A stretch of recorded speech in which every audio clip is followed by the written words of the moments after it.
Biome.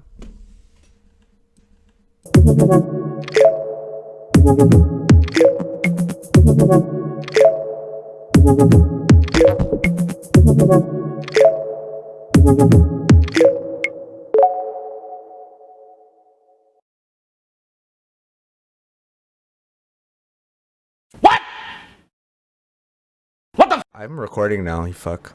you just record the first 5 minutes. You're blurry. Alright, no, it's fine. Your face is blurred. I'm just gonna blur your you. Face is blurry. I'm gonna blur you the whole video, dude.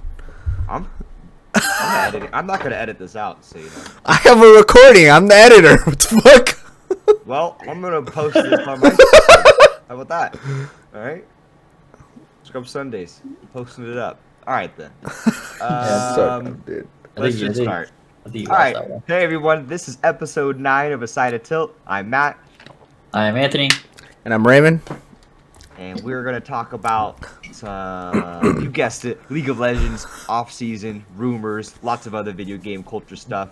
Going to double up on saying Amber Heard is POS. And Tran, you're going to take it off with the off-season rumors. You're really salty about that, aren't you? Johnny Depp legitimately was physically abused, admittedly on a phone conversation by her, and she gonna try to get money from him. Fuck that. Yeah, I mean, real quick before we jump into things, yeah, that's some scum shit, and also, fuck dude. But he is suing her right now, so hopefully he wins. And I was get that money. On the Joe Rogan podcast I was listening to, apparently what happened is that he was Johnny Depp was suing some like I don't know, news article, I don't really know exactly, for basically defaming his name. And he lost that suit. So that is when Warner Brothers apparently took action and said, all right, well, you're done, because now publicly people think because you lost that case that you are how does he end up losing that case? I don't know. I think it's because like it's not. I don't know. I had to. Really Well, I mean, so maybe it's not against like the journalists that reported it, but like, what about Amber Heard? Why wouldn't it be like? Was it? What, so I think they settled. Him and Amber Heard settled. Yeah. They settled. So they. But Yeah. he sued a bunch of like journalists for, I guess, defamation. For defamation, basically. Well, I mean, so I kind of. There's all hearsay, whatever. But he lost that case. So basically, when it comes to all those things that were being said about him all over the internet, it's like, well, I guess that's true. I don't know. Warner Brothers is throwing. So. Well, I mean, so I get it on the perspective of like, you know, if you're like a media outlet and you're just reporting what's like out there, right? So it's not like at the time, right? Which I think is why he lost. But it's a pretty big stamp to put on wife beater on someone. Like that's a gnarly thing to do. Yeah. Well, I mean, that's why I'm saying like the suit should be against Amber Heard, but if they already settled, then it kind of sucks that, you know. Well, I think now there's a separate case where he's actually now suing her, kind of thing. So we'll see what happens. I don't know. Get the money, Johnny. I mean, he got paid $1 million. I mean, that's like a terrible thing though. I mean, because like that's like Pirates of the Divorce Court, yo. Oh no, you know, if someone, do that. Yeah, so someone ruining your name like that, dude, it's like no, that's game over. So yeah. Yep. Anyways, sorry to derail. Yeah. From the start of the podcast, yeah. Tran, let's hit it off. We'll just go down the list. I have the list up right now. Let's just hit it up with TSM first. Yep. And most of the things we're saying today is confirmed, but some of them are not confirmed, and I will point those out. Today, it was actually announced that PoE is officially on TSM. It was kind of in the air for the last like week or so. It was just announced right before we got on here. The other announcement is that Hooni's in jeopardy, and so it was supposedly going to be Sword Art for our support. Sword Art being on Suning, the World's Finals runner-up. And the problem with Sword Art right now is that they are having, I guess, immigration and visa issues. And so it's like kind of iffy whether he can come over and play, which kind of makes the whole Hooney thing kind of weird, because Doublelift said that if, you know, it's rumored, not confirmed, but it said that if he wasn't going to get a top tier support, that he wasn't going to play this. He was going to retire, basically. And so just to touch on that, I think it's kind of poor Biofrost is sitting there getting shit on. Biofrost just like, here. I'm here, yo. I'm here. He's like, I'll still play. And Double is like, nah, I'm gonna retire. Yeah. TSM's like, Who's everything they this? can. Who's this guy? Yeah, TSM's doing everything they can to like replace Biofrost, and he's just sitting there like, all right, then thanks guys, thanks for fucking shitting all over me. TSM's like, you know what, we're just gonna disband. We don't get good support. Well, I think that's a. Well, okay, so I love Double F. You know, he's been a great AD for the scene. He's been you know, a pivotal player in LCS, and just, you know, he's overall great. But it's like kind of like maybe I mean, if you're already thinking about retiring because you're not gonna get a top tier player to play with, then maybe you should just retire. Honestly. I don't Like, know if that that's your shows. attitude. Yeah, does that show like a lack of confidence in his own ability to carry a lane? Maybe, or like I don't know, man. Maybe he's just like. I mean, how it really could show how bad maybe not. I shouldn't say bad because I suck at League of Legends. How incompatible Biofrost and Doublelift were together. Because if it's that frustrating for him to be like, I only want to be in TSM. This is where I want to end my career. Like, you know, whether it's now or later on, I just want to stick with TSM. But I'm going to retire earlier if I don't have a better support. Shows that like there must have been some pretty big struggles internally, at least between those two, for the entire season. So Yeah. I it don't. must have been pretty. I Or don't think it's that. he could probably just want to end like on a good note, you know, like he doesn't want to yeah, like 0-6 go. a good note, man. Well, okay, I mean, and we all know Worlds is not that. It's not like a very realistic goal for North America teams. So I think in his mind, like a regional title, you know, would be a good note. I just think. I don't think the Biofrost Doublelift thing having like issues. Like, you know, I don't know, interact with each other. That's is a is lot to problem. say about someone like, I'm gonna retire if I gotta play with Tran again. Well, because like I think even Nice Biofrost, trash. I think even This Biofrost guy. knows like he had a poor performance, right? And so like, Yeah. but the problem is Biofrost and Doublelift are like very close friends. They're like us three. We're like really close friends, and it's just like. Not after this. Yeah, I I think think I'd go out there and be like, yo, I'm either fucking never playing League again if I gotta play with Ray as my top. This fucking guy right here. I'm well, the out. thing is, Biofrost is out regardless of Doublelift's input. And then Yeah, text but- Ray later and be like, yo, man, you wanna get lunch? Sorry what I said. I'm hungry though. Yeah. So cool. I think Doublelift just wants. Yeah, mainly, if he's gonna play again, he probably just kind of doesn't want to go through the struggles of having a support that, you know, does. Feeds He his has lane. the experience. He has the experience of playing with Core JJ, right? Yeah, he got spoiled with Core JJ, who babied And him so- in lane. Yeah, exactly. And so it's like he's probably doesn't want to go through the experience of like maybe even coaching up a rookie support or even a mediocre support that was like in the scene for a little bit. He wants to like Crush If this he lane. retires, Yeah. what does he do then? Streams? go stream. He was Stream? every time he streams, he gets like 20K viewers, you know, and he doesn't even stream Yeah. that often. Yeah, Well, I think that's why it's like the you could stream or be a coach. yeah, that's the thing is like when you pop up like Jurgensen when he shows up and streams, like everyone's gonna watch him because he's like one of the best streamers. But it's also one of those things like, are you gonna get 20,000 viewers every single day if you make it your full-time career? You know, I think probably for a little bit, but Pro- yeah, I don't know. depends on his content, but he can like he can be like he a doesn't just coach. play League. Yeah, he can be a coach or make other content. Yeah, yeah. Make his own team. No, I I know. don't I know see. what you're saying. I don't see Double being a coach. It seems kind of weird. What do you Yeah. mean, dude? Mainly Well- because he's an AD player, and AD player, well, not to trash on all AD players, but like it seems like AD players are just like, you know, It's their mechanical lane. bots. Mechanical bots isn't like they are there to farm and then you damage later, but they don't like do the thinking like macro. Or anything No, like that. no They're just- calls, no nothing. Yeah, Well, which like a it's kind of a good bad support- like assumption of like lumping all that together, but that's what they're like typically known as. Yeah. I mean, a good support. I mean, set up all I the think plays. he's All been you Yeah, have to do exactly. as a good ADC is just It's react. just follow he's up, just yeah. been in the game for so long. It's like you just accumulate that game knowledge, you know. Yeah, that's Yeah. why I don't understand how you like main support in League Train, because like sometimes you're like, oh, I'll make this dope ass play, and your ADC's like, huh? What are you What's doing? The mechanics of the AD is different than. And then I Lawrence, like- Lawrence comes out of the jungle like, I'm gonna feed this lane. I think support is you can prove yourself as being a really good support if you can carry your fucking trash tier 80 to being a hyper carry. Okay. Yeah. Yeah, no, True. you're right.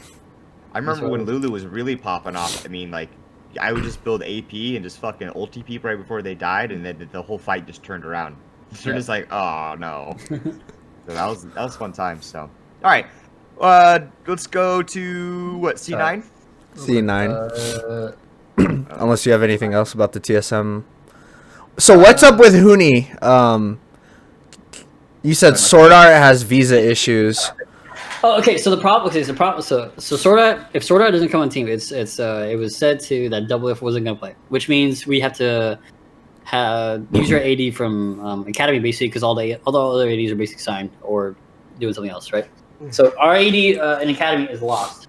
Lost is in a trade or not in a supposed trade. It's mainly a they didn't call it a trade, but EG is buying out or is buying Lost from us, and we're buying Huni, right?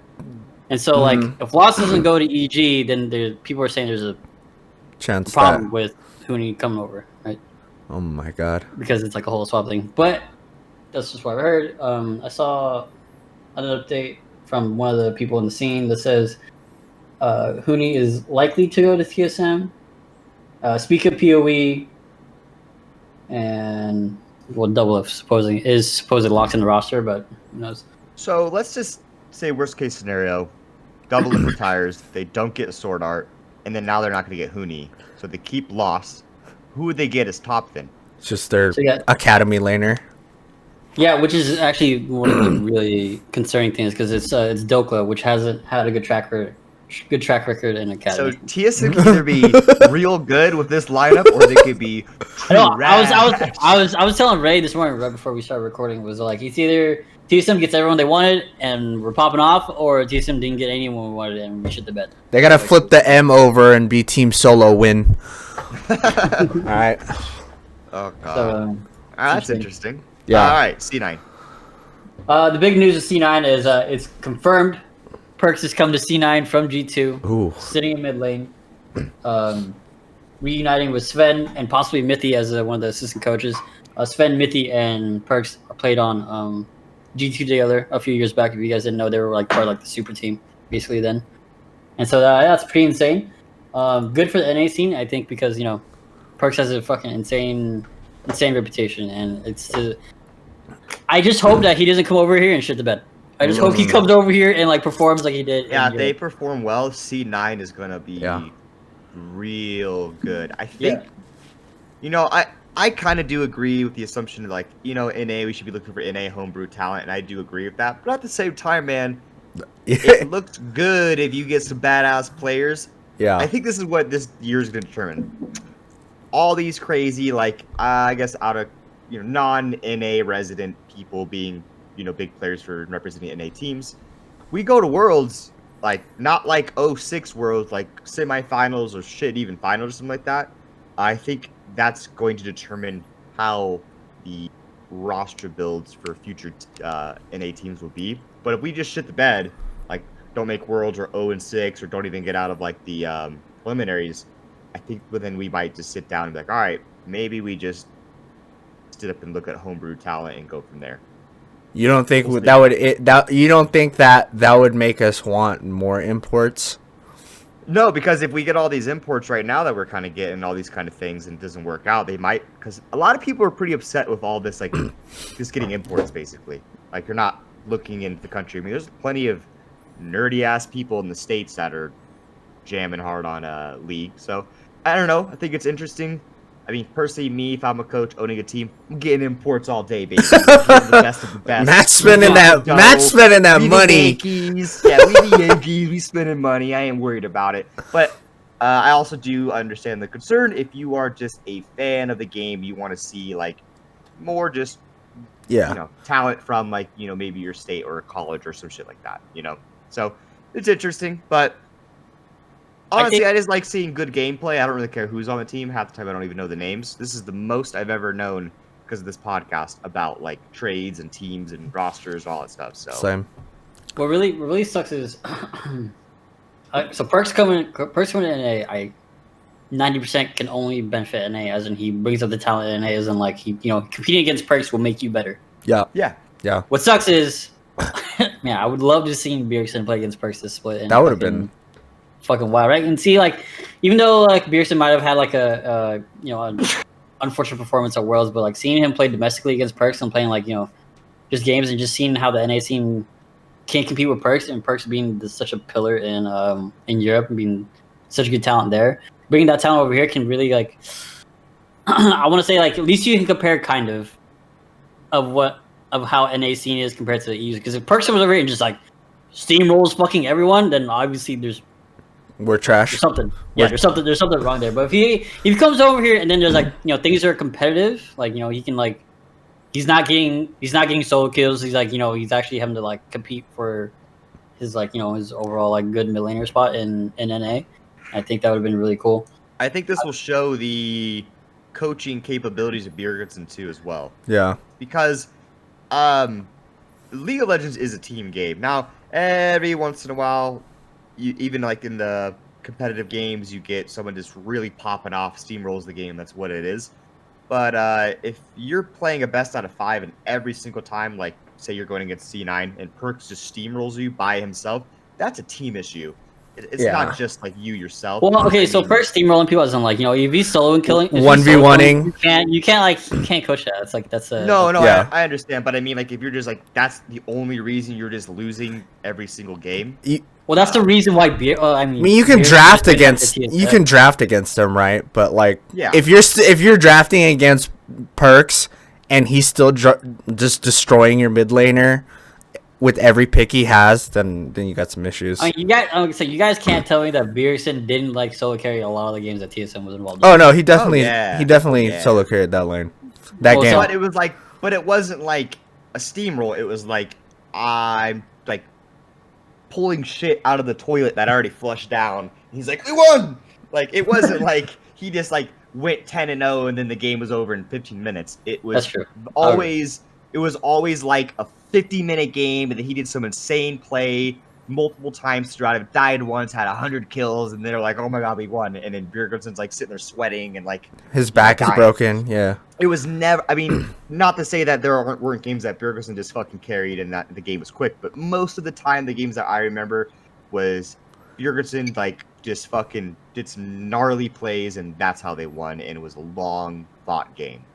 I'll agree with that. So yeah, just say so we got C9's roster posed.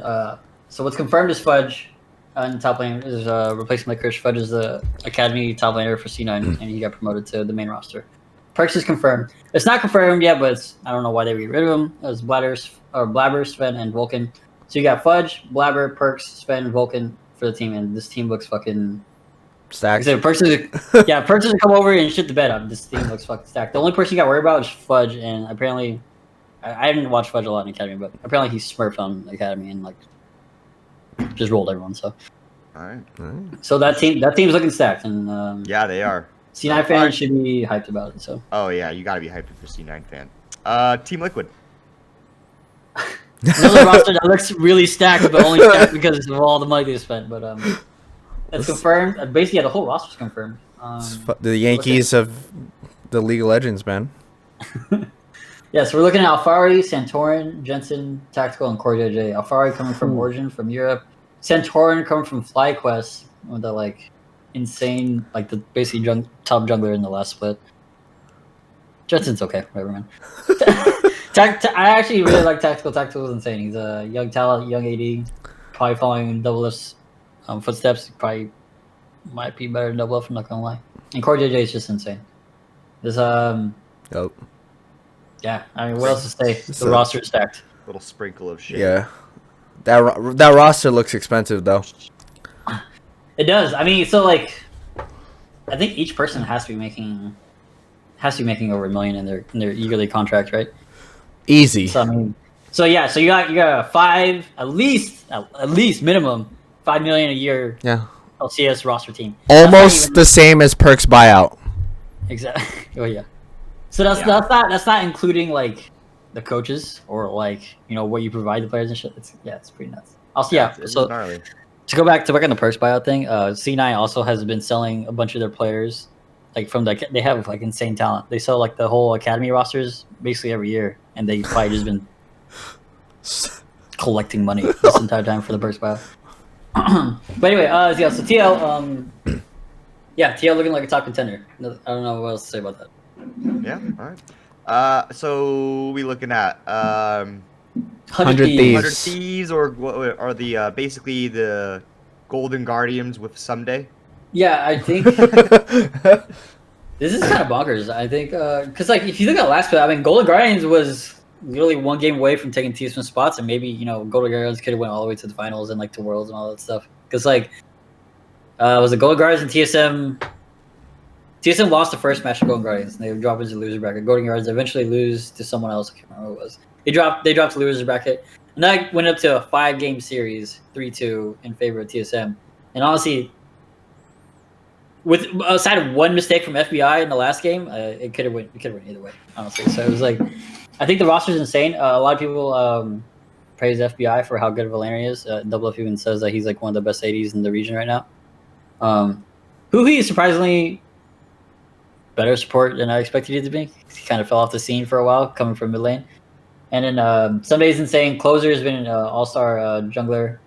And Demonte is like, you can kind of get excited for. He does get some pop-up plays. He doesn't have like the big name yet, but he does play well. And so I think this is good. I don't know. I can't even remember what the fuck 100 Thieves' previous roster was outside of Someday. Yeah. All right. Let's look at Golden Guardians, which is not really a team anymore. Yeah, but they'll get someone further for everything they need. They need some. Yeah, so like, looks like they need some for jungle, but nothing's fully confirmed yet, I guess. So I think we should talk about real quick is the Golden Guardians and FlyQuest. Well, also a few other teams that are backed by NBA, but Yep. Golden Guardians and FlyQuest are mainly backed by NBA teams. Golden Guardians being Golden State Warriors, FlyQuest being backed by Cleveland. I think Yes. no 100 Thieves is backed by Cleveland. I think Houston. was No, it? I Or thought 100 it Thieves was Rockets? backed by Houston, and Rockets. Yeah, then I thought FlyQuest was. maybe I want to say FlyQuest is backed by the Bucks, but I don't know. Hmm. Anyway, they're backed by some NBA team, and that's their primary, money for the roster. And the problem is the NBA is, I guess, hitting some Oh, we hitting some lows. some Some revenue real- stacks, and so they couldn't afford to keep some of their players, and or had to lower their money to spend on the So roster. we got So they released the the Golden State Warriors are definitely doing Golden Guardians. FlyQuest is Bucks. Houston did Clutch Gaming. Oh. Clutch Gaming's not in here anymore. Yeah. Clutch Gaming's And taking top. then let's see. FlyQuest is Bucks. And the returning clubs, Cloud9, Cloud8, Team Liquid, and FlyQuest to complete field. FlyQuest is Okay. Bucks. Okay, Yeah. FlyQuest is Bucks. Yeah. Okay. It's anyway. That's just to say like. I mean, that kind of sucks, man. Yeah. I think say about FlyQuest because they pretty much scrapped their entire roster, which Mhm. was runner-up in the spring split and summer split. They were both finals. Yeah, they're pretty good. They were really good, and man, That's tough. that just sucks. They Tough couldn't hold loss. on to like their good players like Santorin, Yeah. insane player, POE, insane player. It's just like, yeah. And same thing with Golden Guardians. They had like their roster. I think it was a pretty good roster outside. Maybe you sub some people out, but their core they were good, and like just man, to have that team just like. Couldn't get paid. And it wasn't like a decision like that. Like we want like a whole different set of team or set of players because our team didn't do well. They just couldn't hold on to them. Just couldn't pay them their contracts, so. Yeah, which sucks. So that means Golden Guardians and FlyQuest are basically in a rebuilding stage. What I'm looking here is that Golden Guardians doesn't really have any confirmed players. They're looking at some players that are like in Academy and maybe Stick Safe from CLG because he's not on there anymore. Not really something I'm excited about. I probably can relate to all the Golden Guardians fans that are probably not excited about the roster, but nothing's confirmed yet. So this is Golden Guardians' chance to prove the homegrown talent, right? If they do well with this It's true. team of academy players and random like no names, and they pop off. I think I think they do, and I think FlyQuest I feel like has more of a chance of doing it, as in they have they have their whole roster confirmed. Looks like here. Licorice, Jose Dodo, Palafox, Johnson, Diamond. It's Jose Diodo. He came from Latin America. He's a jungler from their top team, so he's an import from from Brazil. I've only really heard of Licorice and Johnson. Licorice, top laner for C9. Yeah. He was part of a package deal for Palafox and Diamond from C9, and so that's what FlyQuest bought. Palafox and Diamond are C9 Academy players who had I don't know what the Academy bracket looked like, but apparently C9 did really well. All these players are like Holly set out for. Johnson was previously on Dignitas, previously on TSM. Was a really up and comer AD, and people were very excited about him. I don't think he playing with Afremu. I don't think he got to show like all of his skills. Yeah, being on Dignitas in general just didn't allow him to do it. Yeah. I'm not saying Afremu was bad or anything, but like Dignitas didn't have a good showing last year, and Johnson was there, and I don't think it allowed him to show us because I think just watching him in general and like seeing like his previous days on TSM, he seemed really good. And so I think this is like the homegrown talent outside of Jose Diodo. This is like NA homegrown talent. This is like the chance for All right, let's see how they do. Evil Geniuses. We got they got a big roster change too. I'm pretty sure this is all confirmed except for Jizuke. Svenskeren was there from last bit. Yeah. Impact in the top lane coming from Team Liquid is big. That's good for them. Yeah, and I think I don't think. And they're getting Ignar. So it's gonna be pretty interesting. Dignitas might be on the map again, boys. Just to have a PewDiePie to come back. Okay. you gotta relax there, Matt. I think I don't know. Jizuke seems kind of weird. He seems like a pop-up games and then like shits the bed sometimes. I don't know how I feel about him. Inconsistent player. Very consistent player. They actually don't have an AD follow-up if Lost falls through, but if Lost goes through, then they're in an okay spot. I think it's kind of like a mid-tier roster, mainly because of Impact is Svenskeren. I don't know how Impact's gonna do here, but yeah. What about Dignitas? Because it looks like that. What's his face is not going to be their AD. Johnson. No, Dignitas. It was one of the rumors that. God, who's the guy that was Cloud9's ADC? Sven. He dresses up as a girl. Sneaky. Wasn't Sneaky gonna be in Dignitas? I think he. It was rumors, but I mean. Doesn't look like it now. I don't think Dignitas has a roster announcement really set up. So yeah. I mean, anything's in there. I mean, Sneaky's probably making enough money just streaming. I don't know if. He's chilling. It's not about the money, yo. It's about the love of the competition. Okay. Okay, so looking at Dignitas here, they lost Johnson, and then they have probably what seems like Afremu, Dardoch for sure. I don't know about Soligo and AD yet. And the top lane, we got Solo, Haunter. I don't think Lord Lowe's going to be there. But Solo or Haunter seems like okay. I'm not hyped on Dardoch anymore. I probably would rather play Acadian, honestly. And because Soligo was 100 Thieves last year. He didn't have a good showing. I don't know who the fuck Neo is, but whatever. And so he's the one, dude. And so I don't know. Average roster, whatever. I don't know. Okay. Moving on. We'll go to CLG. CLG. Is this roster gonna get them to being competitive again? I think this is the best chance for them to be competitive again in a while. It's in a long time. So we're looking at pretty much confirmed is Finn, Broxa, Polbelter, Wild Turtle, and Smoothie. Finn, Broxa, Wild Turtle are definitely confirmed. Finn coming from Europe. Broxa coming from Team Liquid. Wild Turtle coming from FlyQuest.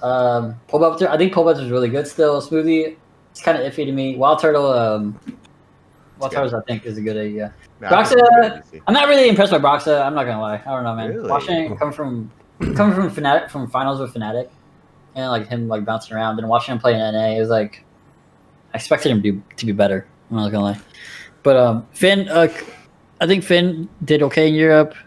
I think he was top lane for one of the top teams. Can't remember. Okay. But And then last but not least, we got I don't even know who this team is. Immortals. Immortals. Immortals. Yeah. Well, yeah, Anyways. Revenge is from FlyQuest Academy. He's like a solo queue legend. He plays a lot of Riven, and so like shits up people in solo queue. He's one of those players, yeah. Okay, so he's not good. But he, Yeah. okay, so I guess he's supposed to be a doctor, right? So he gave this doctor life to be Matt, in the LCS. this could be you, dog. Dude, yo, Immortals, hit me up. You need. I'll play 12 hours a day. in Ooh, Pro. dear jungler, guys. So he's supposed to be, Nah, he's supposed to be we really done with smart. that. He's supposed to be really smart, really good. So I'm actually kind of excited to see him play. Xerxes coming from Origin in Europe. He's regarded as one of the best junglers there. Problem Origin kind of shit the bed and didn't have a good run. Insanity is coming from, I believe, Academy somewhere. I believe it's Immortals Academy, but I can't say for sure. Okay. I don't know who Raze is. Destiny is also coming from Europe. I don't think he started last. But I remember Apollo. I feel like I've seen him before. Apollo was with Hakuo on like Clutch Gaming and Okay, yeah. similar stuff. They were part of like that insane roster that made Worlds randomly, and I haven't heard from him or Hakuo Well, in a while, so. any other final talks regarding any of the NA teams? I mean, do we want to hit hard on the Europe teams or I think we should at least hit hard on one on of the, G2? on G2? Fnatic? biggest announcement. Yeah, is that Yeah. Fnatic let go of Reckless and Reckless ended up going to G2. It's not Reckles. How are you? For sure, Reckles. Reckles, dude, for sure. Yeah, insane. So Perks leaving G2, going to C9. They had an open AD spot. They're not changing the rest of the roster, but they picked up basically the best AD in Europe, what everyone considers is Reckless, and Reckless is like one of those guys that was going to be in Fnatic for the rest all of the league time. He's so good. Yep. It's gnarly watching. And him so play. it's insane. It's insane to see that he actually went to G2 mainly because. Okay, well, G2's here taking the fucking Team Liquid strat and just buying Listen, you gotta do what you need to do, man. They're like Reckless, yeah, fuck it. So like this is considered, well, a lot of people consider it is a super team in Europe. You know, it's like So another super team on top of the Yeah. old super team that they had. yeah. So I mean, I mean a lot. I consider them a super team. Well, I think their goal is to win Worlds, man. They've gotten really close, and so they're trying to do it. And so I mean, that's, whenever NA fails, my next go-to is EU. So yeah. Now, do I you was like, all right then. do you guys think they changed their playstyle? Because G2's playstyle is kind of, in your face, just destroying your lane and doing wild shit. And I'm not sure how Fnatic played or how Reckless plays, but do they change it toward him, to cater toward his lane, or do they just continue what they've been doing for the last year or so? Continue what you've been doing, and then I mean, they did really well. So Well, see, it's weird because like Reckless is like more of a traditional AD, as in he plays like double up, right? He Right. plays a lot of traditional stuff. Farm He tried to branch off and play like some mages when mages were meta and stuff like that, and like play with weak side and stuff. But he looks really strong and insane when it's like traditional AD meta, like Vayne, Caitlyn, and stuff like that, Yeah. and like Uzaya and whatnot. Problem with G2 is like, their stats. Yeah. well, I mean they play wild, and Yeah. Fnatic was kind of like that, but just not on the same level G2 was, and so it's like I do give what you're saying, but there's like kind of like a clash of styles Yeah. there. It's I think different. The problem is I think G2 is so fucking good that it's It not doesn't gonna matter. yeah. And I think either whatever they need him to play, Reckless will play, right? He'll work Yeah. on it and get better at it. And like if they want him to play like some chaos, like AD role where he plays like mages or like weak side, whatever the fuck, I'm sure he can do that. Yeah, it's gonna be an exciting year. I'm excited for season 11. Well, there's like so seeing Perks that dropped off of G2, like if you pick up anyone else other than Reckless, Yeah. no one's gonna be really excited for it. And Yeah. like the only announcement you could have had for this spot and have people still hyped and like be really excited for it is Reckless. And so like Yeah, Reckless gets his best friend Caps back. that's right, and they're gonna be insane. G2 Fnatic is just basically G2 Academy, and G2 just moves up some valuable players there. Thanks, Fnatic, for developing our players. Well, it's super exciting. So, a lot of big changes. We won't know full finalizations in teams for probably how much longer do you think, Trent? Probably just this How week. How long do you think we know? Yeah, Until we know what. like all of finalized teams. I don't know. I don't know. I can't remember when the season starts. I would say probably like a month. We've still got some time, I think. Just real quick, I want to give a shout out Broken Blade going to Shocker 4. From TSM to Europe. Yeah, just Broken Blade's very good, so that's always a good Oh. thing. So we got Overseas. Another thing, big NA moves. Well, I don't know, big, but Niski from C9 to Fnatic. A lot of Fnatic fans are actually not happy with that. A lot of Fnatic fans are not happy with Fnatic roster moves this year. But I think that's a good role for Niski, mainly because Selfmade is a carry jungler and he needs more support than like more carry players on his team. So, what's this other one? No, real quick shout out Treats from TSM to SK Gaming. He's making his main roster debut basically over there. So Good for him, man. Fair enough. Good for him. Yeah. Is Treats Living academy? the dream, Treats man. is a academy player that. he played a couple games on the main LCS roster for a little bit, and then they brought Fast back in for the playoffs run to Worlds. All right. Homegrown talent. I think Let's see think he's really good. I think TSM should have just kept Treats and Broken Blade and then had PoE sub in. So you would have Broken Blade, Speaker, PoE, double lifting Treats, and I think that would have been good. But that's my Someone hire this man, TSM. but whatever. Cool. I don't really watch LSK and LPL that much. I don't know if you guys want to talk about that, but They got. Yeah. weird thing is Naguri from Demon Gaming, Oh, the winners. they of basketball was released. a free agent. I do want to say they released. I think most of the DRX roster. Like Chovy. Is that because DRX is disbanding or are they rebuilding? I think they're rebuilding. I think they kept one of their players. So interesting move. Interesting move indeed. Moving on. Yeah. I mean, unless you have something else to say. Okay, cool.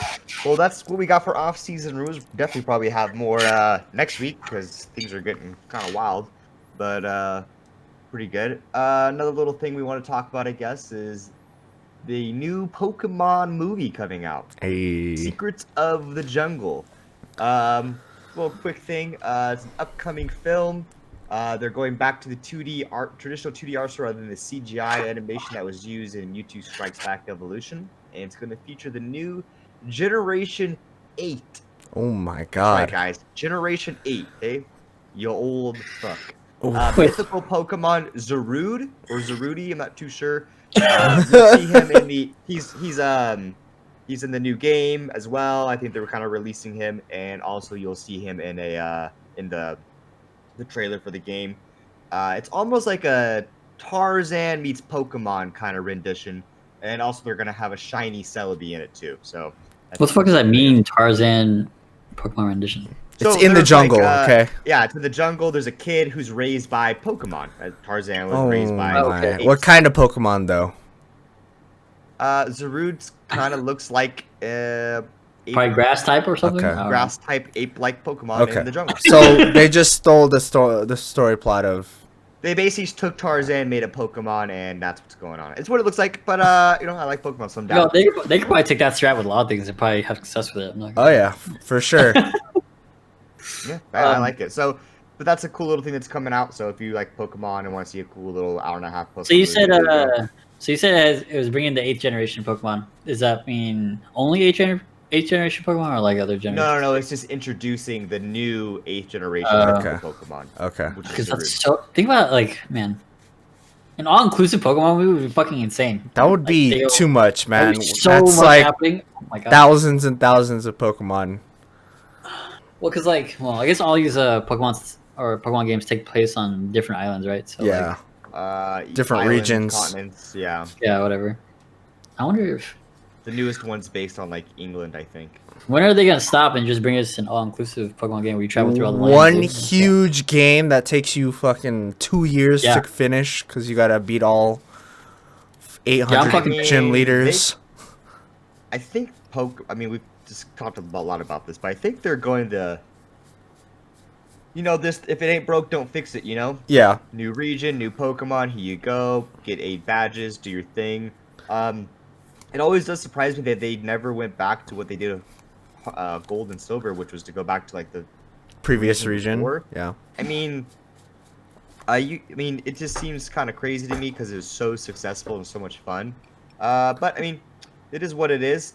I really think, and a lot of people think that they could do so much more with the Pokemon brand name, but you know, I think they're also worried about ruining it. I don't want to get too much in this because we've talked about it a lot, but you know, it's curious to think about. You know, I haven't gotten the new DLCs for the Pokemon games, but I plan on getting once I get caught up with all the other games I'm playing. There's just too many games. yep. So, but Gamer's worst nightmare, dude. it really is. Man. Yeah, I wish I had all these games. I wish I had all this time. I wish I had time like I did back, like you know, when I was like in middle school or even high school. You wish you were Just sit 12 down on right the bench. now and just Oh yeah, be a dream. go home Yeah, I wish- from school and power out 8 hours of gaming. Yeah, that's what I wish I could do. So can't do that no more though. Is this gonna be a movie that's gonna be like in theaters kind of thing? I think Or is it like a or is it like a I don't Netflix know. spinoff or like or something or Netflix? Well, now exclusive. with the whole like COVID? pandemic thing, I don't know. Yeah, because it was supposed to come out July 10th, but that got delayed obviously. So it's gonna release in the United States in 2021. for $30. Okay. Yikes! Right. Okay, relax. I'll watch a Pokemon movie for $30, man. Yeah, I'll be more willing to pay for that movie than the fucking other movie you made us fucking watch, man. Oh, wait, I'm not gonna reference it by name. You're a piece of shit. Wow. All right then. So our friend Nico just gave us an article regarding the New Amazon World. MMO New World. Thoughts on that? I'm kind of upset but kind of excited. So basically the article says that the game doesn't really have any end content, right? PvE and content. And I will have to say, just playing like the alphas and stuff, the storyline and quest line was kind of mundane, and I would kind of be upset if they had kind of an end game that was similar to what I played in alpha, because I think I would just kill. I don't know, man. It was just kind of repetitive. It was very redundant, you know. And I wouldn't know where they were going. Like there wasn't a very like diverse storyline or a storyline in general. It was just like, hey, collect some materials and chop some trees. Yeah, So- the article itself really dove into like the actual storyline and everything, but when you're playing the game, you Yeah, don't get that feel. you for don't it. get the feel for it. It's just like you're just like an errand boy kind of doing stuff. So kind of good. Yeah, I Like mean- they don't have anything, but it would be cool to like know like this, like what I'm looking forward to. Like, oh, there's gonna be huge raids, you know, these type of dungeons, etc. Yeah, it makes you wonder if they, for alpha, or they were like, we just want to see how the gameplay works. So Yeah. here's like the basic stuff. And then when the game comes out, there'll be a lot more storyline and stuff like that. But considering that we played alpha, that was supposed to be like alpha, then boom beta, then boom we're releasing. Exactly. I kind of have a feeling that that was the game. And as much as I'd hate to say, because we were kind of bringing it up a lot, our first episode, that New World could be like the next big MMO. Thinking about it now, when I saw that article, I was like, I hadn't even thought about New World. Like, I don't even, I'm even as Yeah. pumped up for as I was. I already pre-ordered and I'm gonna play it when it comes out. But something I want to bring up is that what we've been seeing a lot is that people keep releasing these unfinished games. And something I want to bring up is that why World of Warcraft just shocked the world in a way it did in gaming is because that game, when that released, I mean, you had Yeah. 2 major continents. You had so much to do. very intertwined storyline because you have like the dwarves and the alliance and the horde with the orcs and Fully that kind fleshed of out dynamic. game. Yeah, very big dynamic going on there. So much to do between just your professions, your class, just getting gold by amount. Like there's so much to do, and there you had the PvP aspect and the PvE aspect. They already had like big time dungeons and raids and stuff already set up. And I feel like now, like reading that article, like, oh, we plan on having some things like this. It's like, dude, if Yeah. this game releases and I get to level whatever cap and there's nothing to do, I'm done. once I uninstall that game because I'm bored, and then you go, oh, now we have level 30 dungeons and a level 10 Yeah. dungeon, come back and make a new character. I'm not gonna do that. Yep. So you really got to determine like what it is you want this game to be. Now it sounds like what they wanted was it to be a big PvP kind of thing, and that's fine. That's what you want your game to be. That's good and all. But I'm gonna tell you this right now: you're not gonna knock off World of Warcraft off its pedestal by doing that. You're gonna have to. It's gonna be something else, and that's fine. If your goal doesn't want to have to be the new best MMO ever, you just want to have your own vision. That's totally fine too. But I mean, PvE is a big thing with MMOs. I mean, people like to go on and some people don't like to go on just be like, okay, I'm just gonna fight other people Yeah. playing. You know what I mean? So, a lot of times people think if you're gonna do that, then I might as well play like a MOBA or so for some first-person shooter or something like that. So, and I do know like the PvP scene in World of Warcraft, like arenas and stuff, is big, but I mean, it's not a reason why people pick up an MMO usually. Now, who knows? Maybe I'm wrong. When New World comes out, it's gonna be so cool. I just feel like these big raids against these different factions, yeah, it's not gonna be as exciting as we think. And another thing I realized when you played the alpha, it was more like in Pokemon Go, everyone picked the red team or like the blue team. No one ever picked Team Instinct. I feel like the same thing could easily happen in this game. People pick, this clan, and then one clan you're gonna have a minimum amount of people, and it's just not gonna go well, and they're just gonna get shit on all the time. And then it could really just be like majority of people pick one clan, and now you're just part of the clan that rules the whatever Everything, and then the battles are mundane and so it's a lot can go wrong with that. I feel like so. I think by having some PvE can balance it out, or having some things that really speak to each distinct team, I guess you would call it. So we'll see. I mean, I'm still gonna play it. I'm really excited for it, but that's kind of how I feel about some big games like this in general. I feel like people are so just like want to get their game released, and then bad things happen. Mm-hmm. So my take on this is that I actually really love the feel of the game, and I think the combat system itself is like unique. It is. It's unique, and it works with how the game is like set up with like how you fight monsters with that. As in like you can't fucking pull like if you pull more than like 3 mobs, you basically are fucked. Yeah. So So it's kind of returned to like classic WoW, but at the same time, it's like it feels smoother, and I feel more rewarded when I use my skills, like my spells and stuff like that. Yeah, I agree. Yeah. You're aiming to shoot with your bow and arrow. Yeah. Even your spells. And so like the feel of the game, I think they have a really good base here. But I do agree that if they come out with the game, and so I'll come back and like I agree with you, as in if they don't have PvE content, it's gonna be a problem. But at the same time, I think their PvP content will carry them kind of, as in like, okay, so my speculation, my only problem here is that like I'm thinking that there's a lot of people that enjoy PvP like I do, and like in MMO type games like WoW PvP and stuff like that, and maybe there's not. And so like if they have like end game PvP where it's just like insane battles, and you like you're just like 2v2 or 3v3, and you're like insane like fights with people, and that's like the end game. It's like that's cool. And then like the PvE is kind of like a side thought, and like they include some things and like where you can do, and like it'd be really cool to do some raid boss battles and like the fighting mechanics they have in the game already. I think that would be okay, but at the same time, maybe that's like my perspective. But I do understand from the PvE perspective, is like in the MMO world, it's like that's it's like main part of the game. If Yeah. you play WoW, like a main part of the game is PvE and raids, and like they have like world races and stuff like that. There's like in that world, PvE is the main dominant factor, and PvP is kind of like a side note. And if like, I think if they reverse that and try to make like PvP kind of like a bigger thing and PvE kind of like a side note, as in like they have like some dungeons and raids and some cool stuff, mainly just get a group and do stuff. It's kind of a hard balance because I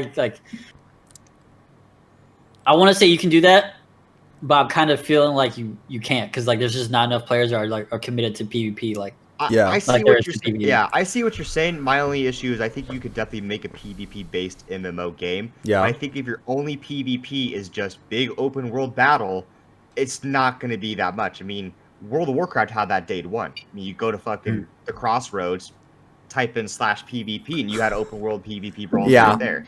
I mean, I know it's way different. There's going to be some sort of objectives and stuff like that, but like, I think what made some of the World of Warcraft PvP so great is you had like with the Ashenvale or the big Arctic one, the big Summon the Whatever. Titans, big thing. You had Warsong Gulch, which is more of a team deathmatch. Then they did Arathi Highland, which is like capture the flag kind of thing, or like not capture the flag. It was that's Warsong Gulch still. It was King of the Hill kind of thing. Yeah, something like that. Kind of Okay. like that. A variant, yeah. So they had lots of variations of how you could do PvP. So I think if you want to make a PvP game, you're gonna have to come in with something like that.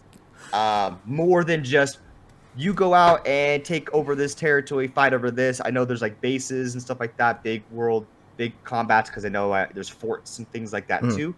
But I also got to know like what are the like net positives and negatives of taking over land? Because if like I'm this clan and my region gets taken over, and the only difference is now my taxes and fucking trading is a little bit different. Like that's not that big. Yeah. Are there Yeah, any I know. rewards or like Yeah. you know? Do you get like Is it like legitimately like I take over this town and you can't even come in here? 'Cause Yeah. no? stakes are a lot higher. I think you. know? I think you can.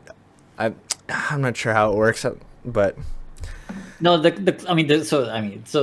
don't know how they're gonna handle it, but the clan mechanic in the game is gonna be very sensitive. As in, Yeah, like, Yeah. it's very. So, if I don't it know- tilts one way at all, and like in any direction, it's gonna snowball in that way, and I they mean, gotta so be able far, to fix it. most people want to be marauders. well. So There's this. marauders Tell me or if the I'm other. wrong. There's one group that already know and like Yeah. gives a shit about. So tell me if Already I'm wrong. happened. Tell me if I'm wrong. But if you notice, like what happened was in Alpha, the first person to make a clan, everyone invited everybody, and it was like everybody in that who like because you spawn in different areas, right? And it's random. Everyone in that area who spawned there would just join that first clan, and then you would just see like hundreds of people from this one clan. And then like 5 dudes from another clan. You're like, this seems like a balanced mechanic, you know? Yeah, they just dominated the region. That's pretty much all you saw. Yeah. Now, like I said, that was alpha, but my issue is again that alpha we played was pretty much the game because it was going to be alpha, then a little bit of beta. Boom, we're out in like they were supposed to come out like in April or some shit. They were supposed to come in November, and then that got pushed back to Yeah, and then sometime it was supposed to go to July, and then because it's supposed to come out I think my birthday. And then Oh, yeah, it and didn't, Now yeah. it's pushed out to 2021, which whatever that means. So So I would like to speak. So I played Conqueror's Blade, as you guys know, and you guys never joined me. But anyways, that was kind of like what I think would be similar. Obviously, the fight mechanics are different, but you know, like you're either on offense or defense, and you're defending your fort, which I think is going to be a similar mechanic in New World, because that's the objective, is like you try to take people's fort. And I will say those fights were very fun, especially like the big like 16 versus 16 ones, because you just had so many things going on. Obviously it's different because you could control like soldiers, and I don't think that's how that's gonna play out, but I will say they're very fun. But I don't think those type of battles are gonna be like a daily occurrence. I think those are gonna be like every week. So those type of huge battles, I think that we're looking forward to, aren't going to be like we can do that every day. It's going to be like we have to wait this I week. don't think you want that to happen every day either. No. It'll get boring. Yeah. So It's very but But so what's what gonna the happen- question is what do you do to fill that time. Because if you're just gonna like, okay, well, guys, let's just fucking farm up so we have more materials to win our battle. I mean, like, fuck, man, for the first like month, sure, that's gonna be fun because you're preparing for this big battle. But eventually, you're like, I don't give a. You're gonna miss one battle, and then you're like, I don't give a fuck anymore. Yeah. Yeah, the whole. I mean, they introduced it. I kind of want them to leave it out because it seems like it's really gonna be hard to balance. I'm not gonna lie. I don't like. I just because it's like when. Remember that phone game we fucking played? We had to fucking play that. Basically, it took over the entire map. I recruited everyone from all the top guilds, and so then, if you're in that position and you get into the game after things have been established, and now you're into this game, and now you didn't know about the fucking big ass fucking monopoly that one clan has all over the land, and you join some like under just a group, whatever a group of friends. And you walk out and this fucking you can't do anything or go anywhere without paying more of a price, or even like even because if they even owning land, like increasing like your taxes or whatever the fuck it is, even something like that, it's just like, so then now how do you fight back against this fucking big ass clan? You just make another big ass clan with all the other smaller clans, and then. Well, the problem is the biggest clan is still going to absorb all the other clans, basically, right? Other than like the few like that want to fight back. Yeah. But in order for those smaller clans to pick up speed and like be able to fight back, it just seems like so much. It seems impossible. It's just like I don't know how they're gonna balance it. It's gonna be nuts. They're gonna have to give the smaller clans like a huge buff to be able to fight the bigger clans or something like that. I don't know what's gonna unless the battles aren't like they level it out, so they take out like maybe armor, limit players or something. Limit players, or they do like in Destiny where it's like a light cap or light and your armor doesn't matter. It's just strictly Everyone's on the same stat level. Yeah, it's strictly just skill based. But that kind of defeats the whole purpose of going in and getting gear and all that stuff for a PvP based. Yeah, see, that's all I'm saying. I understand they introduced it and they kind of want to do Clint, but I think it's going to be so hard. It's going to be hard to balance, man. It's going to be hard. But, okay, so I do... Okay, so outside of that, hard to balance, questionable idea, I don't know. Yeah, whatever. I do, like I said, I would say I love the feel of the game, and I agree with you there. The base of the game, it feels awesome, and like they have a lot of potential, like how they can handle endgame. And I hope that they pushed it back. They pushed back the release of New World to fix the endgame problem. Because they have a good PvP. If they have a good PvP endgame and they have like pretty decent PvE endgame, or if they make the endgame PvE dominant, which might be better for the player base and like to get people in playing. I agree with Matt that a lot of people don't. Sorry, some people don't like getting bullied by PvP players. And so, like, I kind of agree for like maybe for the more casual player base, it might be better to keep a higher player count in the servers. It might be better to head towards PVE. Mm-hmm.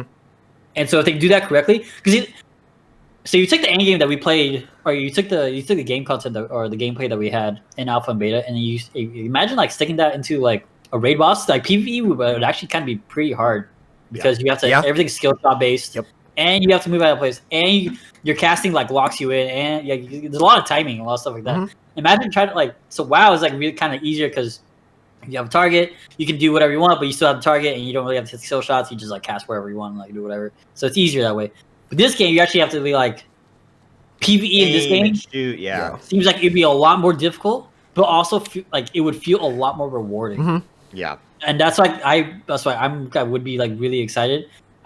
I do understand that they push it back. I just hope they push it back for a good reason and that they're actually doing all this stuff because the game feels good. I love the way the game feels. I think that another thing is that you don't want to lose like fuel for like the hype for the game basically. So when you release this game, you want it to time how long they're gonna get to. You gotta like have some people analyzing. Okay, how long is it gonna take for the average person to get to max level? Mm-hmm. How long is it going to take till they get bored of the in-game content we have? That's when you want to release something new.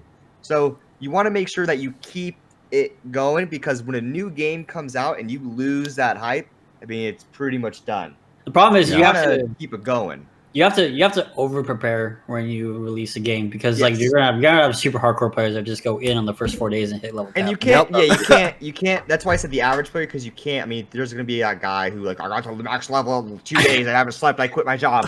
Like Well, I'm saying you have to over prepare with your content so that you have so that you so you You have So you enough put, like- content.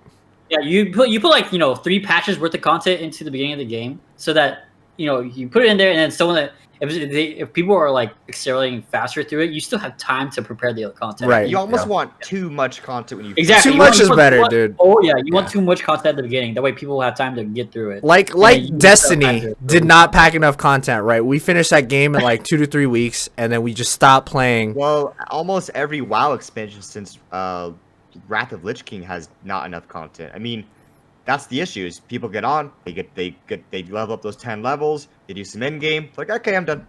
Like Well- it's just not that much fun anymore. Like I don't me- agree with that. I don't agree with that at all, mainly because if you're playing the game, if you're a more casual player, then maybe yes, it runs out of content. If you're a more hardcore player, I don't think Well, yeah, Because then you have your mythics. and all mythic that kind of content stuff, is yeah. actually difficult, and it's tuned for those players that are like that want to go into more serious. Yeah. rating, and I'm not talking more your average player, because every single time an expansion comes out for WoW, it's the highest numbers ever, blah blah blah blah. Then it's back to being low. No one cares. The people who do care are those small groups of the mythics and everything like that. I think Which I think agree that's with you. a different problem. I think that's a different problem. I think that's a problem with WoW not releasing fun content. I think that's a different problem. So they have content, it's just not fun and not enticing, and That's people fair. don't want. Yeah. Yeah.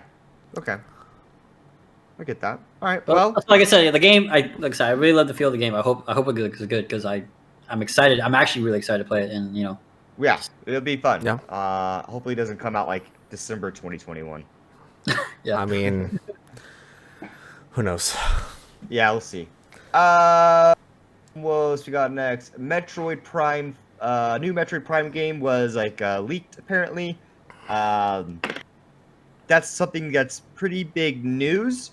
People were dying for Metroid Prime to be talked about. I think during probably the last like 5 like Nintendo Treehouse or whatever they're called, and they haven't. They kind of filled in the gap with like the new Animal Crossing and new champs and stuff like that for Super Smash Brothers. Mhm. They did Super Mario All Stars, just kind of just more like a port, just bringing old games back onto the Switch. Same thing, Pokemon helped out a lot, but a lot of the classics that people were really waiting for still haven't been talked about. Like they tried to do a thing of Star Fox that didn't really go too well. So I just think big time Nintendo fans are really pumped up to have another Metroid game. And I played the Metroid games when I was a kid, like with the GameCube stuff, really fun. I definitely played the Game Boy ones, like the whole old like handheld ones too. So a brand new, Metroid game on the Switch could be very exciting if they do it right. But I think Nintendo has some games that they could definitely make that and capitalize on, that they could really do a killing on. And Nintendo just is gonna do the same old thing where they just kind of rehash it a little bit, make it look fancy and nice, and then it's boom. One thing I'll say about Nintendo is their games are like always classics, and they just gotta rehash a little bit, and usually works out pretty well. I think at least the way Metroid Prime is now, I think the transition from like Super Metroid was, from like the 2D side scroller into what Pixelated. Metroid Prime was. Oh, it's like a first person, like Yeah. Duke Nukem. I think kinda- that transition from the first to the second was really cool for the player base. That where people were excited for Metroid stuff. It was like, Different. yeah, it's different, but you get to be the person, and they included like some cool stuff that you would do in the side scroll, like you lay bombs and stuff, but then you or go into your like whatever ball mode or the fuck it is, but like they made it into like puzzles and stuff like that, and like you can travel to special places. And it was really cool, and I think updating that is like a really easy win because people love that game so much. Yeah, people are Like, eat that up. Just I would make eat a it up. sequel to it is gonna be a hard win, and then I'm gonna So buy that. Nintendo. So I You just gotta. So in that case, this game is gonna be I think gonna be a dub. I hope they do it really well. I hope they kind of.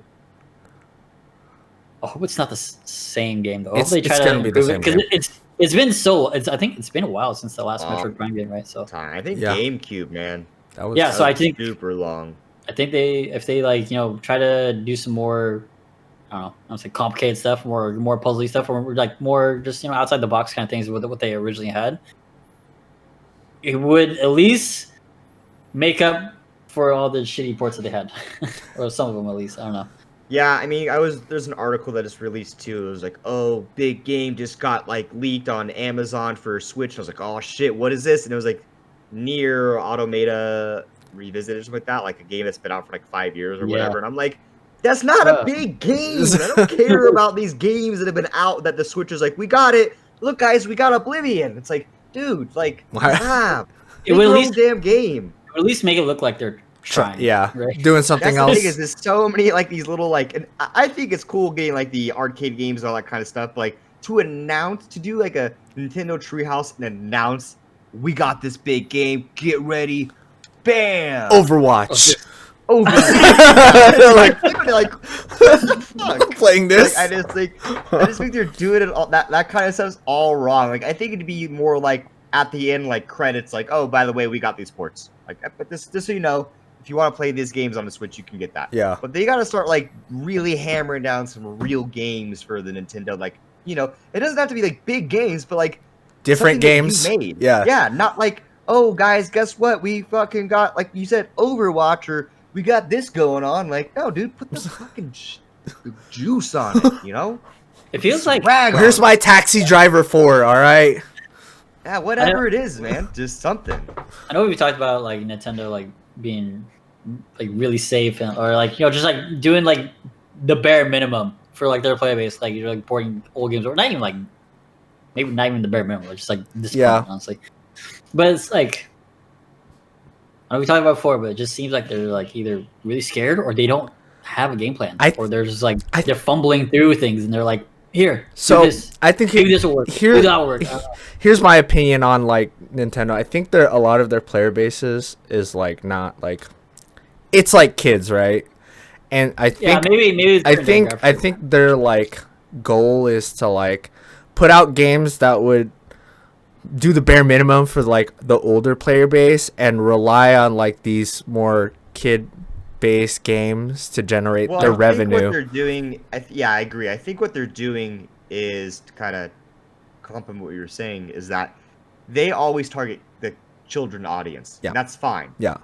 But anytime they really, and they can just keep doing like new Mario because for the kids, it's like their first Mario game. Mhm. For us, Yeah, it's they're like, getting ooh. the experience for the first Yeah, time. for us, it's like, ooh, a new Mario game. So it works out both ways. What they don't want to do is they don't want to release like Conker's Bad Fur Day or something, and then we're like, fuck yeah, and then kids are like, what the fuck? Yeah. I'm not buying Nintendo for my kids. Yeah. So, but I think like you can have both worlds, and I think they, for the longest time now, they've only stuck to just that one audience. They don't want to like kind of Yeah.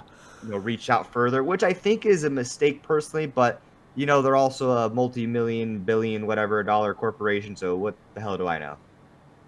Yeah, I don't know, man, because like I don't buy the Xbox or the PlayStation. I bought a Switch, so I mean I don't know if They're doing something But- right. I don't know. Wait, I But don't know did what you they're doing, buy- right? I'm disappointed. What did Yeah, you buy? it's What did you weird. buy the Switch for? Because like their focus isn't like I feel like their focus on new games.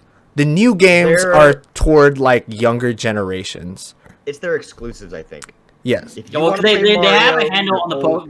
they have a handle on the Pokemon franchise. They have a handle on the Zelda franchise and like Mario. Mario. like, Mario. those games are always going You to can be on only play that Nintendo. game on Yeah. Yes. So it's not like, oh, like if you don't want to buy the Xbox, it's fine because all those games are come on PC. Yes. Half the games that come on the PS4 usually always come out on the PC either the day it's released or eventually. Eventually. So it's like you don't have to. Nintendo, you ain't unless you're getting ROMs and stuff. You ain't never seeing those games Yeah, that's on fine. PC, on Xbox, on nothing. And you will probably never. That's good props to Nintendo because I guarantee Microsoft's been like, "Yo, we'll give you a fucking $1 billion for Ocarina of Time. Not even Zelda. This Ocarina of Time." Nintendo's like, "Nah." So that's good. They capitalize on that.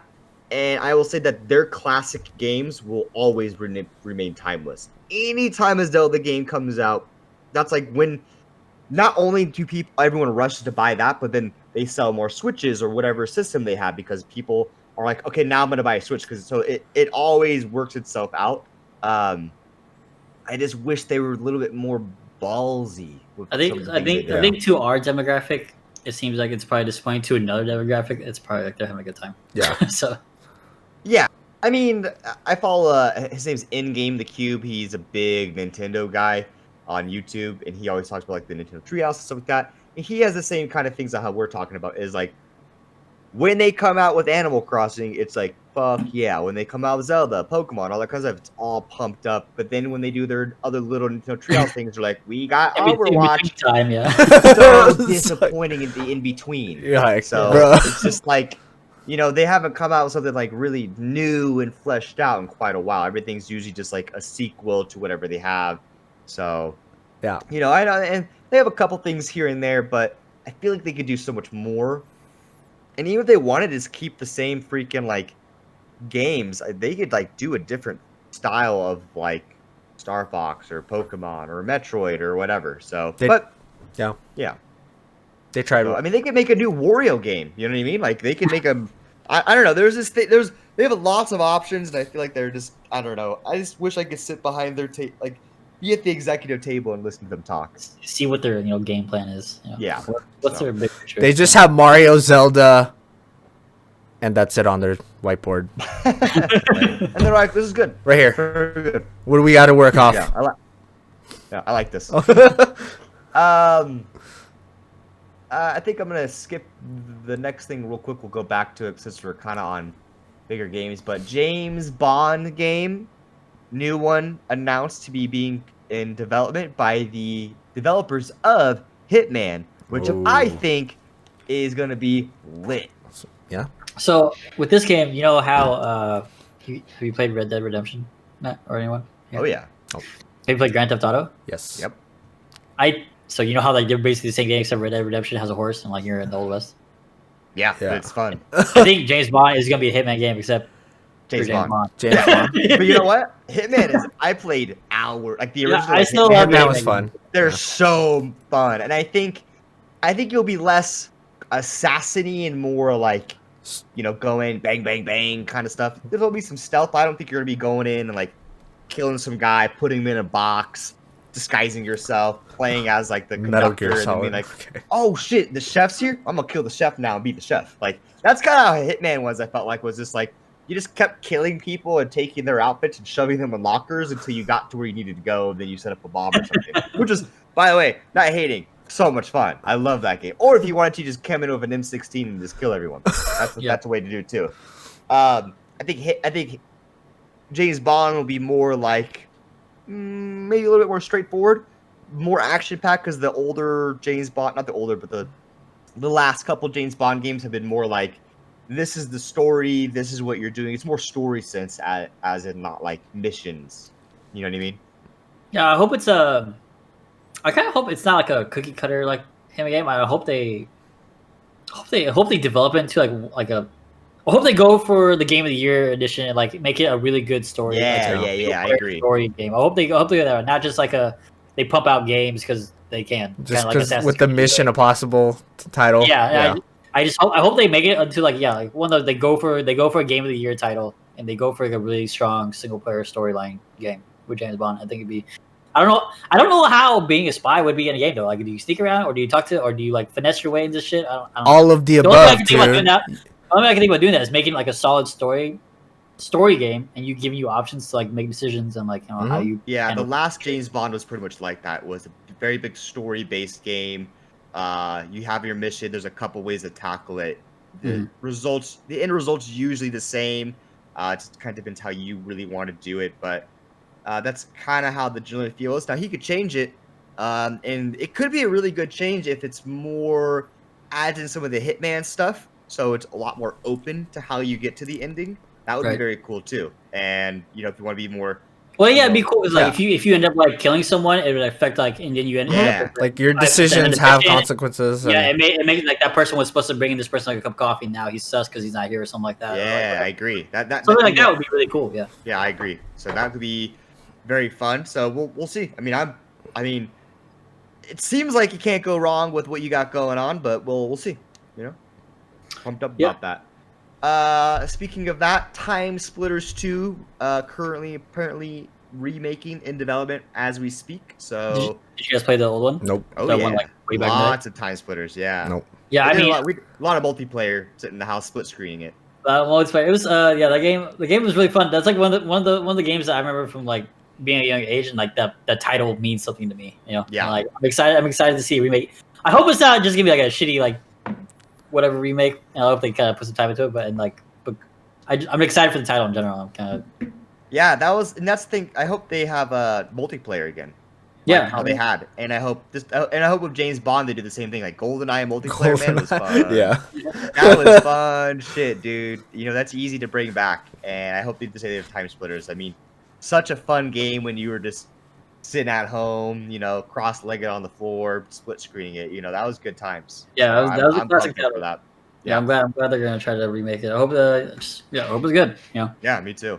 Now we can maybe pop back. Among Us, new map. New map. A little New bit map. of- Excited. There's a little clip on Twitter that they announced just like a little sneak peek about it. It's like it seems like you're on a ship. Or Yeah. a floater, flying Yeah, ship that or looked something. like the bay of, not a bay, but like the command center of a ship or something. Yeah. And so, well, it has to be like a spaceship, I guess, right? Because you get ejected from the fucking maybe I don't know. But they had like new costumes and stuff. Yeah, I mean, I'm excited. Cool, man. I love Among Map- Us. Yeah, Count so forever. I'm showing a little that Twitter thread right now on the video, and yeah, just look like a little ship, new skins. It looks like new little conductor kind of outfit, mustache kind I of guess stuff. probably got some new tasks and shit in there. So. Oh yeah. So you know, this is supposedly supposed to be the really big map, the biggest map Oh, in boy. Among Us yet. So that should be fun. You know, the big maps are pretty interesting because it's makes it a little bit easier for the imposter. Yeah. But also makes it a lot more fun too, because then, you know, you won't want. I don't know. That I think it's Scald, the outside map. That one's like super fun to play in sometimes. So Yeah, Polis. was it the- Polis. Polis. Yeah. The tiny map that they have, you know, where it's like you start at the beginning, there's like a long hallway that goes into the main. Oh, the Y one. Yeah, the Y one. It's Yeah. like, I mean, that was like, it's okay, but like not like if It's harder Not a lot to of people play. prefer it. Yeah. You not a lot gotta of be really good at venting and people were killing like, fast. yeah, when people you're were the really imposter in the map. like packed and like together all the time. It's like, It's not fun. I mean, the point.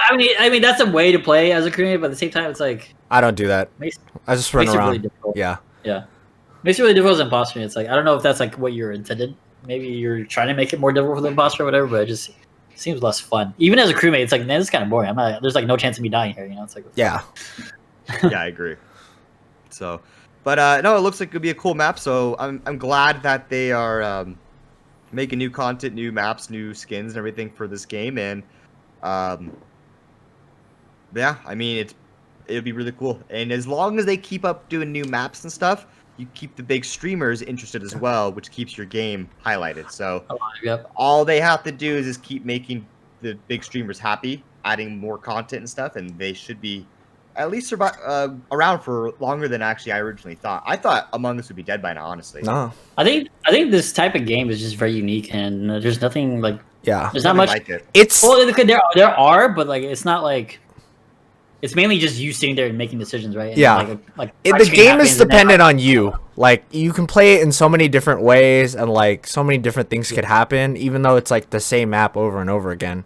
It's always different, right? Like It's a really good take on the Mafia. So it's just Mafia, but like reimagined, just like all these other games. It's like so yeah, Mafia, and you got Town, and you're trying to figure out who's Mafia and who's this is it's all, you're trying to figure out the murders. And but like a lot of, like there's different games that take a different approach about it, and like some games is literally just like you sit there and you don't really move, you don't move anyone. You're kind of just discussing and then someone make a decision, and then like.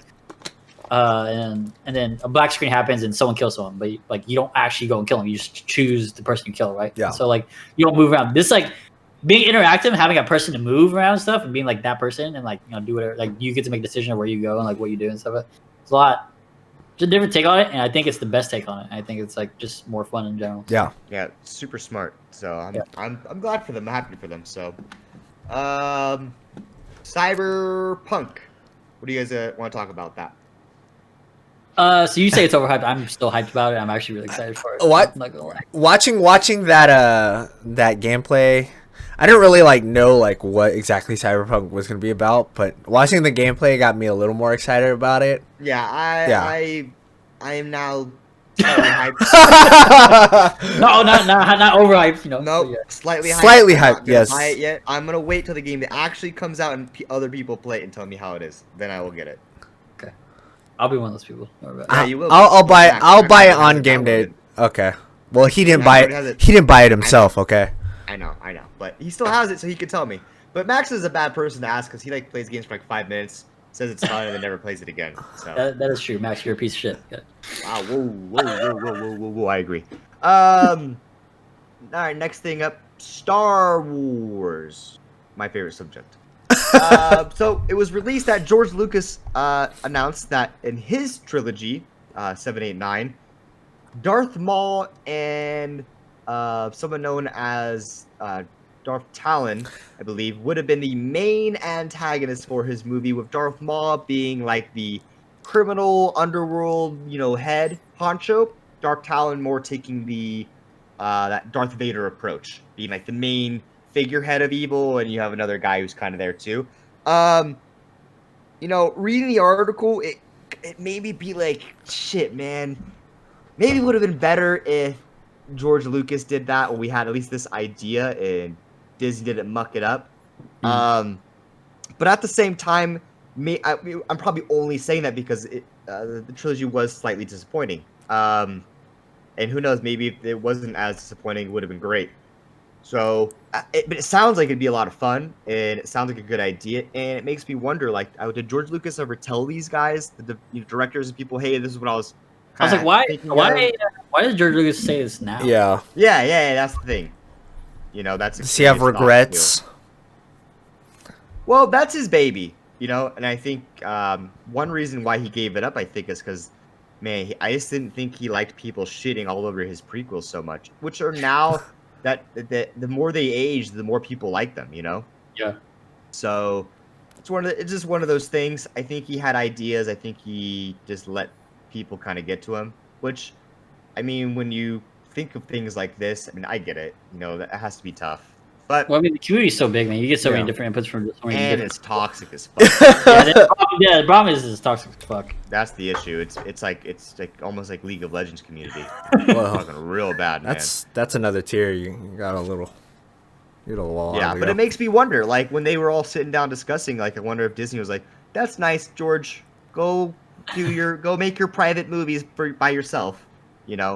So it just kind of curious now. But it sounds like it would have been fun. Oh, just briefly, like what the article was, and like you telling me about it. It seems like I'd be more Interested happy in to it. watch that. Yeah. Yeah. Well, I mean, because it was canon that Darth Maul lived, and kind of some of that stuff happened a lot, and it would have been cool if that was able to kind of continue on. That being said, in the cartoon series, Darth Maul did finally get, spoiler alert if you haven't seen it, was killed off by Obi-Wan in a duel. So you would have had to never had that happen either. So, and I know that George Lucas wasn't in fully, once he sold it to Disney, he wasn't in control anymore of how that was made and planned out. But it seems like it would have been pretty cool, pretty interesting. I like the idea that he brought in someone like Darth Talon, who's only in Dark Horse comics, and someone really, if you aren't into big time Star Wars comics, would have been someone totally new, which would have been really nice, because I think bringing back like Darth Plagueis, or not Plagueis, Sidious again was just kind of like, oh, okay, well, here we go again. And I thought that's what we had when we had I can't even think his name anymore. The antagonist that died in Last Jedi. What was his name? Oh, I can't think of his name. Which one? The main bad guy that got killed by Kylo Ren. Oh, like oh. Oh, Snoke. yeah, Snoke. So I thought Snoke was gonna be that guy, and that's what made it so exciting. And when they killed them off so easily, and they're like, "Oh, look, it's Darth Sidious," I was like, "Oh, so disappointing." Again. Like you had something. You had a guy that we didn't know about. We didn't need to know about. That's the thing. We don't need to know who this bad guy is. You didn't need to know that much information. Just having him there being the main evil dude was enough. Yeah. And I think they just they dropped the ball on that one. So, but and I think having the Darth Talon thing would have been interesting. Which, I mean, here's the deal: if they would have killed off Darth Talon and had Darth Sidious as the main dude again, it could have been the same thing. But people really like Darth Maul. To have him back and throw in like a Twi'lek Sith Lord would have been pretty cool. So, it is what it is. Something we'll probably never know, unfortunately. But yeah, but I don't know. What are your guys' thoughts? Any other thoughts or things for you guys? Like I said earlier, it's just like, well, yeah, obviously because I know the trilogy now. Yeah. But just listening to this, like, seems more interesting, dog. It does. Yeah. It does. It does. Yeah. It does. I really like that. I think it would have been cooler to.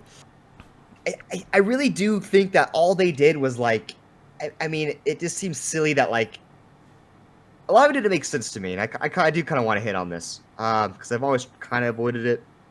The story of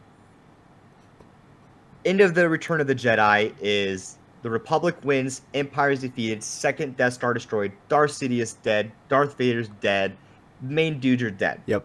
That all makes sense. I read a couple books that were following that, and it was like there are still reminiscent pieces of the Empire that the Republic's trying to take control of. That makes sense because when you're thinking of like even like a world, like say anytime that something takes over, there's still going to be little pieces of that old belief left. So you're thinking of thousands of planets that were controlled by the Empire. Republic comes over, takes that over. There's still going to be a few planets that are like, no, we ride or die Empire. So that all made sense. What I didn't understand is how the fuck do these guys get so powerful and so strong by having these big armies? Now they have a new planet that's like, not a planet, a new Death Star the size of a planet that can kill multiple planets at the same time that no one knew about was being built. Yeah. And all this kind of stuff going on. The New Republic is now like this big, massive strength, but they're so, when the movies, it's like, oh, we're so weak and stuff. Like, how are you weak? The fuck? What are you doing? Beat the Empire with a bunch of rebels, then you were weak. That made sense. Now it's been 30 years. Like, what the fuck have you guys been doing? And they tried to be like, oh, Darth Plagueis had this massive thing. Not Plagueis, I keep saying that. Sidious had this massive army on the Outer Realm, or whatever, that no one knew about. And it just seemed kind of weak to me. I think it would have been cool, and this is where I think his vision would have been, if you had like, New Republic is a sound now. Yeah. There is no Empire. It's all Jedi Order established. Yeah, Jedi Order established, released, being rebuilt by Luke Skywalker. Mhm. But oh no, criminal underworld is being led by the super strong guy, like who maybe had a double-bladed lightsaber. Ooh, spooky. And now there's other person who's a Sith who's coming up and not making the Empire. She's just causing a fucking ruckus for the Jedi and is super strong and powerful and causing some mayhem. You didn't have to bring back the Rebels versus Empire thing again. It could have been totally different and still very, very like interesting. Yep. And I think they just went like the easy route, and it's just a shame, man. I feel like they could have done so much more of that, and I think that's what people are upset about. It's like you just remade 4, 5, and 6 into 7, 8, and 9, basically. So, yeah, that's how I feel about that.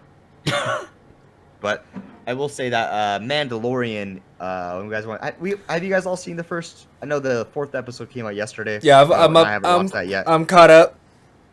I didn't. Oh, you didn't watch the 4th episode, dude. Oh, they dropped some bombs in the 4th Well, episode. we don't have to talk about the 4th episode. Hold on. What's up? I mean, whatever, man. You guys talk about We don't have to talk about the 4th episode, but we can talk about episodes 1 through 3 real quick. Okay. Thoughts and feelings, Tran. Yeah, from a non Super Star Wars fan, I mean, I enjoy the series and it's cool. You know, they got some shooting stuff and some explosions and the pew pew and the yeah.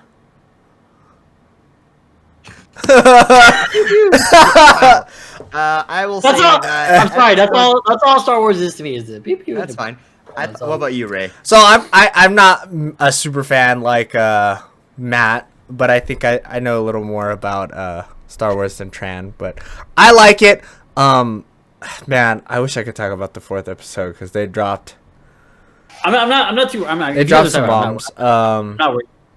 What was the 3rd episode? That was.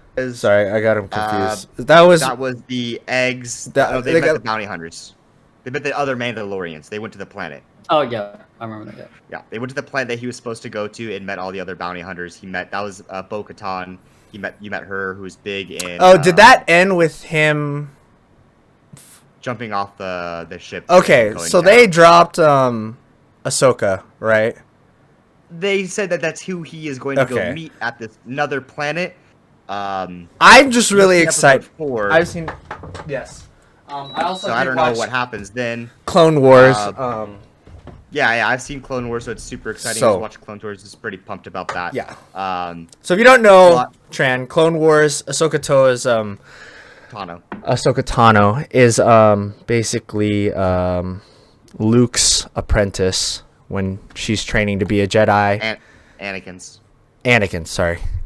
apprentice, and she gets upset with the Order because some things happen, and she leaves, and she kind of just deserts the Jedi Order, and she's never heard of again. Well, they have some episodes with her, but basically they're reintroducing her in the series, which I'm excited about. Hopefully. Right. Oh wait, real quick. So there's a thing. There's a thing with the Mandalorian taking their helmets off or something like that, and he was really upset about it. Are we talking about the same people? So yeah. So there's different classes of, I guess.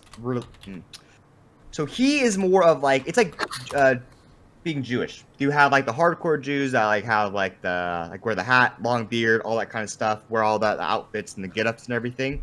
Then you have the others that don't really go too much into that. I think you have those are the Hasidic Jews, I guess. I don't want to get too much into religion.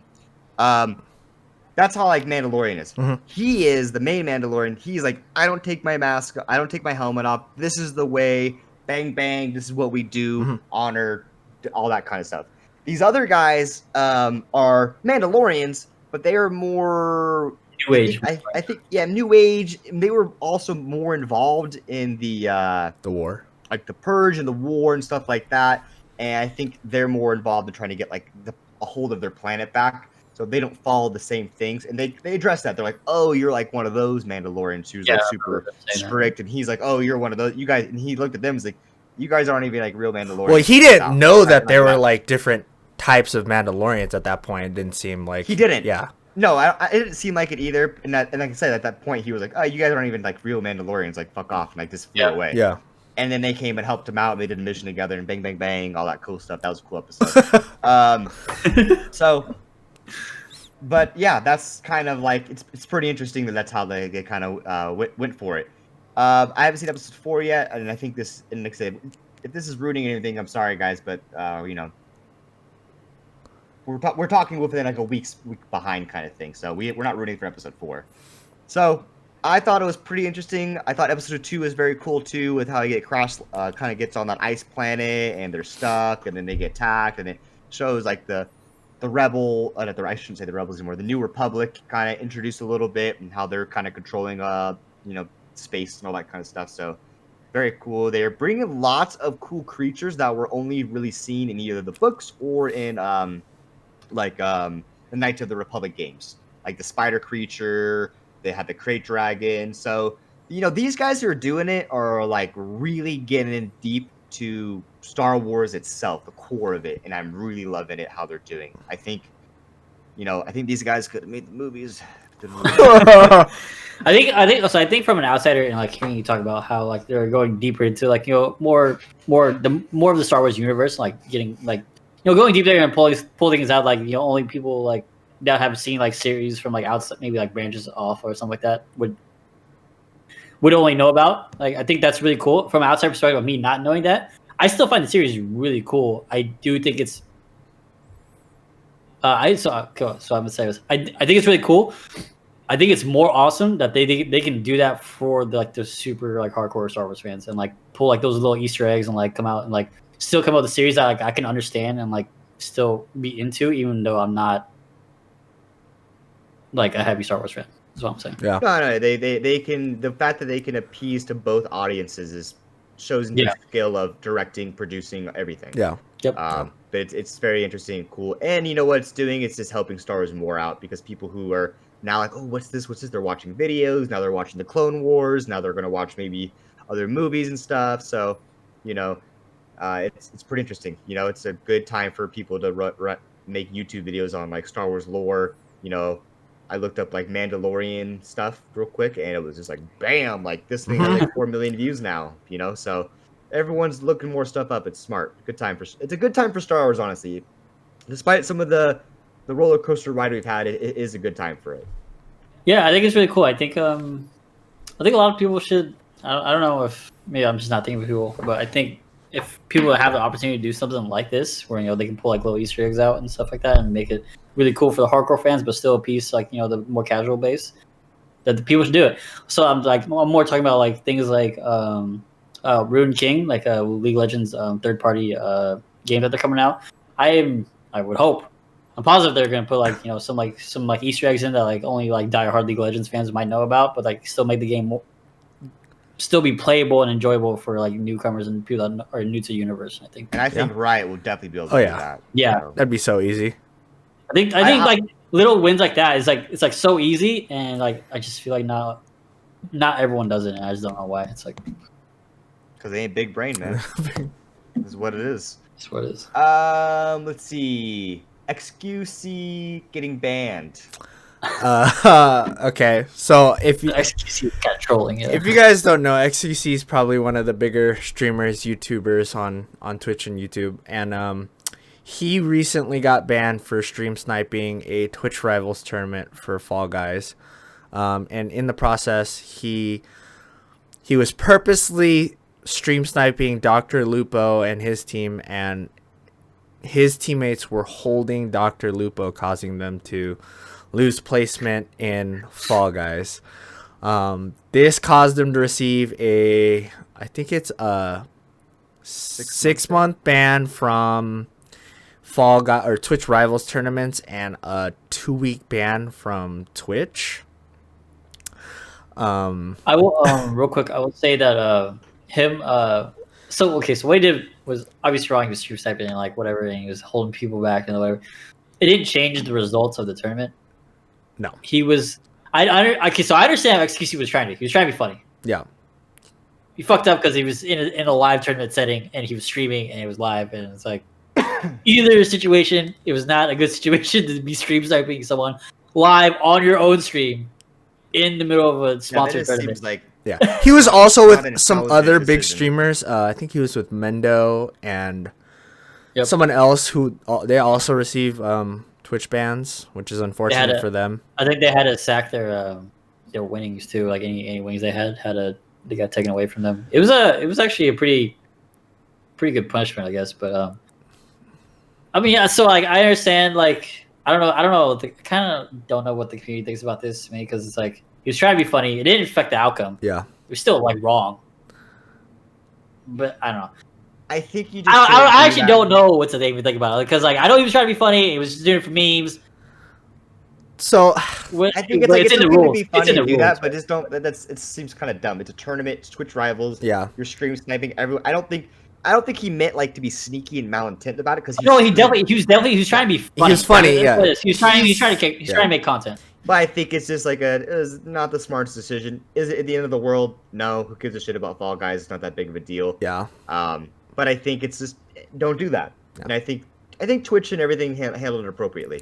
You know. Yeah, I mean, Just Yeah, don't do it on a yeah. tournament, on a live stream, and like I don't mind like the whole stream sniping thing. Like I think it's funny, like when Tim gets stream sniped and he knows it.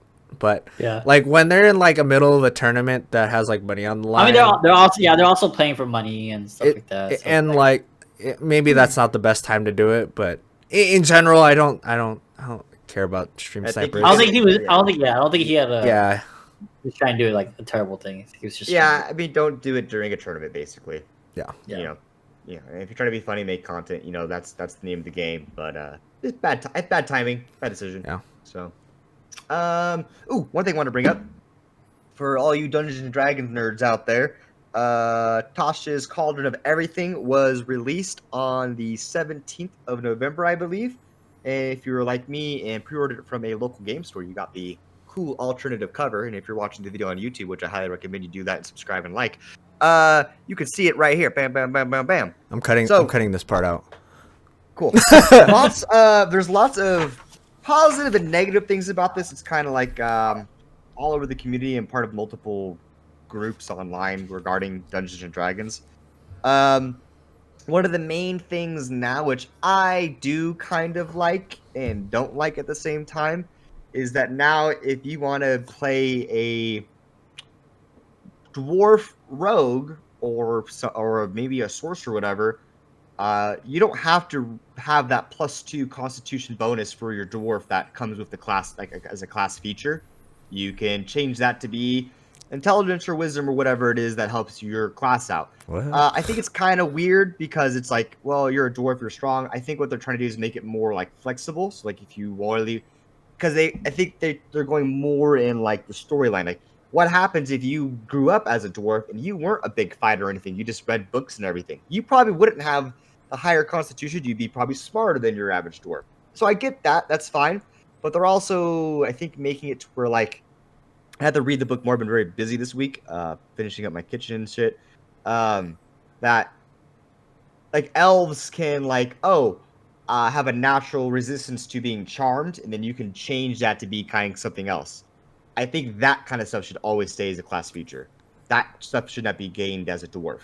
That's just what it is. Because then you're basically taking away some of like the main qualities that come from it.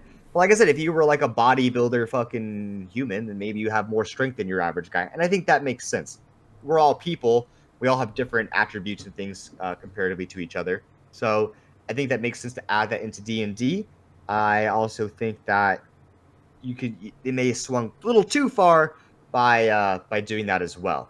I mean, I'm sorry to say, when you're a gnome, you're probably never going to be like a super as strong or whatever as like an orc. That's just what it is, man. I don't know what to tell you. Like, I'm never going to be as big or strong as fucking Thor, the guy who, world's strongest man.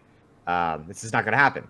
Totally different genes. No, I could bodybuild the rest of my life. I won't be as strong as him. The dude's a freak of nature.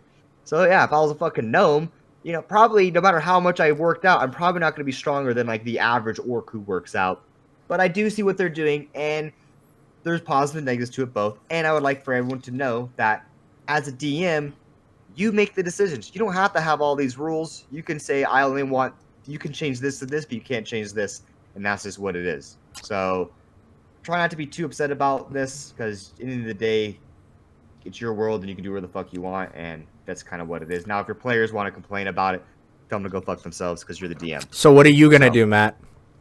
We're already midway through our campaign, so actually we're nearing the end after about a year and a half, 2 years. I'm allowing them to have all the new spells and some of the feats that they could have gotten at level 2, even though they're like level like 11 now. They can add to if they really want to. Now, if we were to make new characters right now, I would say like, yeah, no, if you're a dwarf, you're not going to get the immune to charming kind of stuff. Sorry, that's not how it works. But if you want to have if you have a good reason behind your backstory and stuff like that to say why you are a high constitution dwarf and you're more an intelligent dwarf, all for it, man. If you want to be more of a I don't know, whatever it is you want to do, I'm cool with that. So and that's fine with me. It just depends. You can decide to pick things and have things you like and have things you don't like in your campaign and world, and as long as there's some sort of agreement between you and the players and everyone's happy, that's what matters. So I think there's hardcore D&D fans that are like, oh, now I think the new thing is like, I can make a hill dwarf with this much charisma or this like that and make a super OP warlock. And I think like, I don't really play that way. Like my friend made a half orc who has a negative intelligence modifier, made him a wizard. He wanted to. So that's fine. You can do that. That's part of the game. So I think I don't really play the game to make the most broken dude to like try to beat everyone. I just do it for fun and drink a couple beers and fuck around. We actually played last night, had a very fun time doing a big homebrew session with the little Rise Tiamat. They're actually going to the Underdark, and for those of you who know Rise of Tiamat, you don't go to the Underdark, so it'll be pretty interesting. But anyways, with this book, lots of new spells, mainly being for wizards, some for druids. There's one for the paladin, I think, that's really very strong, very cool as well. New kind of things going on with the master's tools. They're going to have basically a lot of the unearthed arcana, which is like your homebrewy but more accepted stuff in the D&D world, is now in this book. So there's lots of things on like tattoos that can give you bonuses. There's magic tattoos. So if you want like get a magic tattoo that increases your intelligence, that's now canon. There's different kinds of shards. There's different monsters. There's new religions, things like that. Lots of things that you can do to add into your game now. So, just read the book and take what you like out of it and put it into your campaign if that's what you want to do. That's how I feel about it. So you say your party's campaign is about to finish up. Are you guys gonna go right into another one right after you guys are done? I am actually excited to take a little break from being a DM and actually just be a player. And I think my friend Matt is going to, another Matt, he's going to be the DM for the next campaign. It's just a lot sometimes, especially with all like the shit I've been doing around the house and work and stuff like that. To have to like then get home from work, like, fuck, I have a session tomorrow, and sit for like 3 to 5 hours planning the next session. Yeah. And sometimes they don't even do the things you plan. That's part of it. That's part of it. But it's tiring sometimes, and sometimes I wish I could just pop on at 12 when we plan to play and just be like, let's do it. Let's do it. It's easy for my players. Half of them don't even fucking listen to this shit. They're like, what happened last time? So, So I will say, so my work, we have a game time like during the week, and it's like team bonding kind of thing. And one of my coworkers decided where he's gonna DM for us. We're actually gonna have a mini, very small, what's it called, campaign or whatever you want to call it. It's called a one shot. Yeah, whatever it is. And so I remember you asking me to be part of the campaign, and I know I told you no because I feel like it was gonna be a lot of commitment, mainly because it seems like a lot of commitment. And you said it's been like going on for 2 years now. Now that I kind of started, I literally just started. I made my character, and we're about to start our adventure. I'm already kind of excited for it, and I don't know if I don't know. So I don't know the level of like details he has compared to like to your campaign. So he's also appealing to like more maybe an older crowd, and maybe a crowd that's not used to like D&D or like a universe like a fantasy universe like this and stuff like that. And so my question is how different details of levels have you played D&D? Have you played like super in depth, like you got to be like how many levels are there? Like, do all of them have like the same base? And like, you have a backstory, you get a couple spells, and you roll for your stats, and then you go, or do you like? So how we do it is backstory was because we had a few people that are pretty new to it, and I'm still relatively new to DMing comparatively to other people. I've only been doing it for like 4 years. So That's new. Hello. well, there's people doing it for like 20 years, bro. Doing it for a long time. So. Yeah. But we just kind of, hey, make your character based on the player handbook. If you want to throw some things from Xanthars or other like rule-based books, you can. Talk to me about it, kind of thing.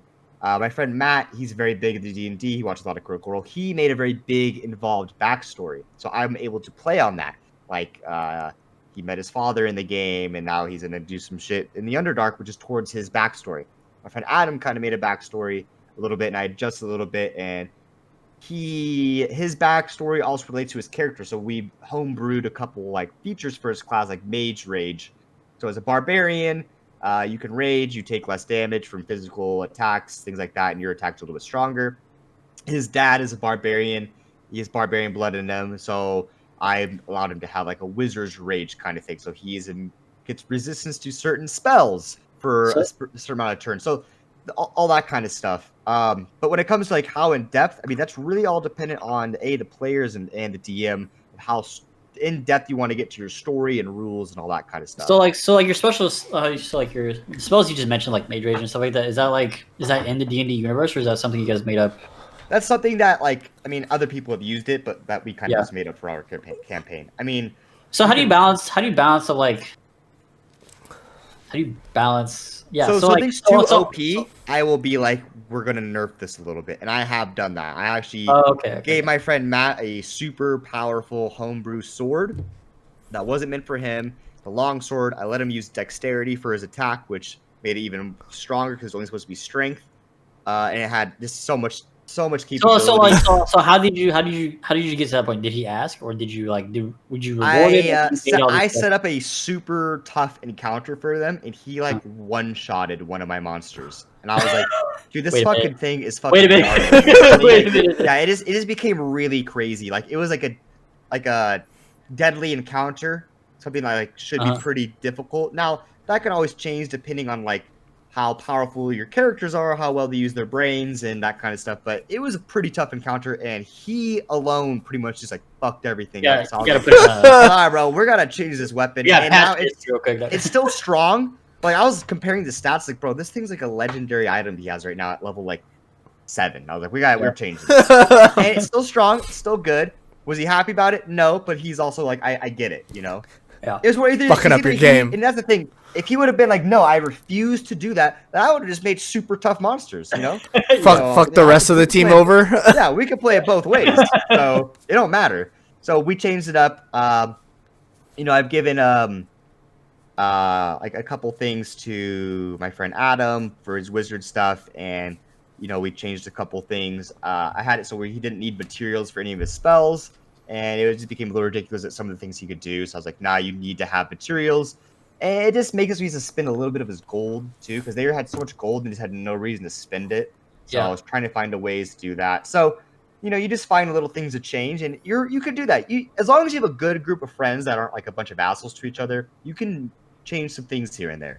And yeah, do we butt heads sometimes regarding rules and stuff? Sure, but end of the day, it all works out. We all just have fun. I think so.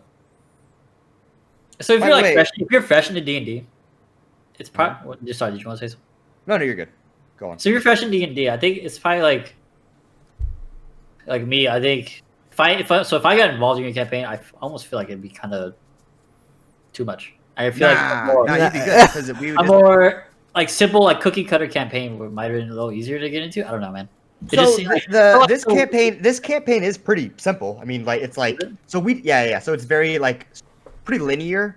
I mean, I'm adding a couple side pieces here, but it's pretty linear as like I know what our next objective is. We did play Storm King's Thunder.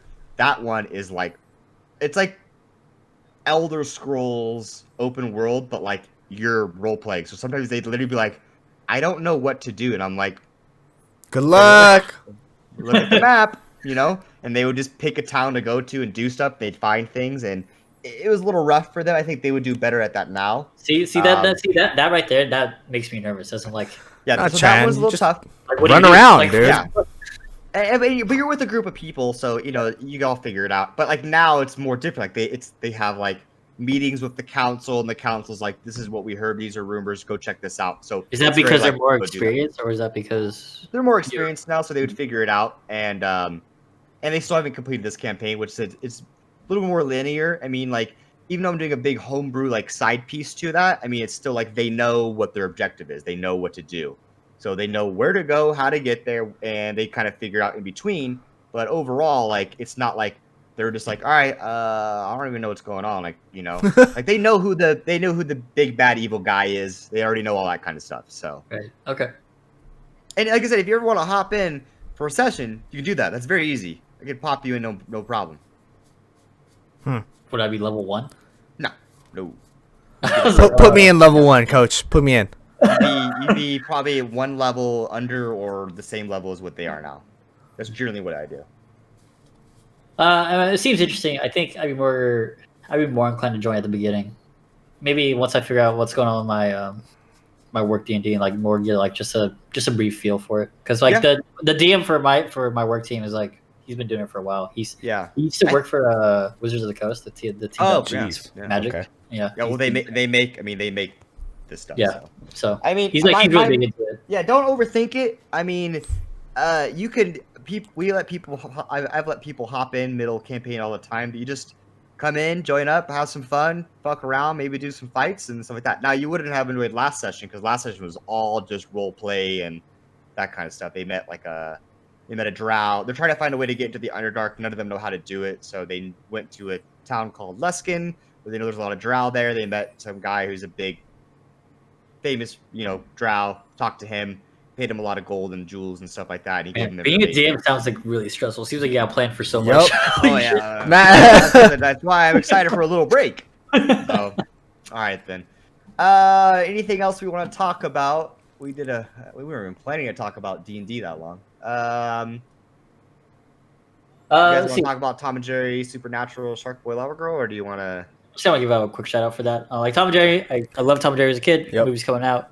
The trailer looked like just cartoons in real life, or like cartoons in the real world. That's basically what it was. And Interesting. it's probably gonna be funny.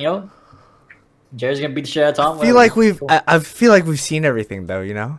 All the antics. Well, I think the point is they're gonna bring back some of those like really classic moments and then like just drop them in the movie and like just I'd like kinda that. Easter eggs. I'd like that. Yeah, I think it's been so long too that I think it'll be like a funny. I think it's gonna be a good, funny, and just like Yeah, turn your brain off and enjoy the movie kind of thing. Yeah, exactly. Yeah. Nothing too crazy about it. Supernatural ending after 15 years, fucking wild. I love Supernatural series. I don't know if I don't. whoever's listening, if you haven't seen Supernatural, fuck off. What the fuck's wrong with you guys? Hello. That's seen it, so. it's It's too much. Yeah. It's a journey from like start to beginning. I will say like the first like few seasons were really enticing to me. Then like next few seasons came out, it's like how much more can they like pull out of their ass? And I was like, bro, what's happening? But overall, I enjoy the series. Even like I think maybe towards the end of the series, it's kind of like Is it over yet? more of a Walking Dead effect of like what the fuck is happening here.